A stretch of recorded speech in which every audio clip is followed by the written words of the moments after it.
The artisanal fisheries sector in Sierra Leone plays a critical role in food security, employment, and the blue economy. However, challenges persist across the fisheries transition chain.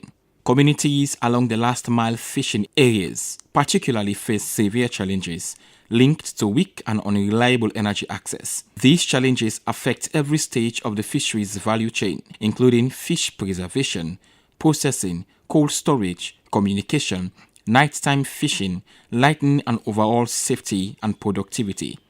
Thus, the consultative workshop aimed to strengthen collaboration among government institutions, private sector actors, energy stakeholders, and development partners to address critical challenges affecting the fishing transition chain, particularly energy access, operational efficiency, and last-mile community needs. According to the manager and CEO, the Energy Nexus Network 10. Over decades, access to electricity still remains a key concern, specifically in last-mile communities, despite numerous efforts from one administration to the other in Sierra Leone. Thus, the engagement was to ensure those communities don't only have access to light, but an alternative source of livelihood. There's a lot of discussion around last-mile access to electricity because only 5% of the population in Sierra Leone have access to electricity in rural areas.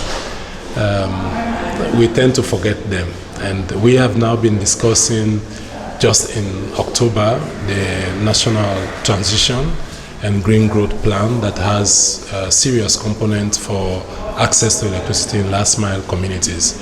Addressing last-mile communities' constraints is critical for enhancing efficiency and ensuring that they can fully participate in a modern resilient fisheries sector. The engagement thus had a task to identify practical bottleneck and gap affecting energy availability for fish preservation, processing, transportation, and overall last-mile operations. Innovations and scalable clean energy solutions that can improve efficiency, reduce losses, and support productive use in fisheries communities were therefore highlighted. According to the technical lead for the Energy Nexus Network, 10. Mohamed Kebi, their intervention was to complement government efforts on electricity and empowerment.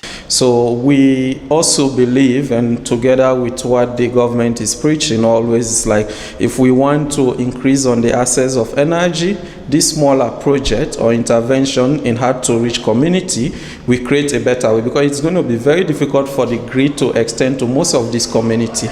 The engagement continued with testimonies of beneficiaries on various interventions from 10 and Goal, such as leadership training, mentorship, and the BSLA box. According to beneficiaries, the intervention of 10 has not only changed the dynamics of their business, but the models of responsibility to their children. The engagement ended with group work and presentation focusing on the role of clean energy in cold storage, processing and safety at sea, energy access opportunity for small-scale fishers, energy access barriers for small-scale fisheries, and model for sustainable community-led energy solutions. After the engagement, they will provide actionable recommendations for improving energy access, including solar power cold storage, processing technologies, and productive use solutions in last-mile communities. Moses Conte, SLBC.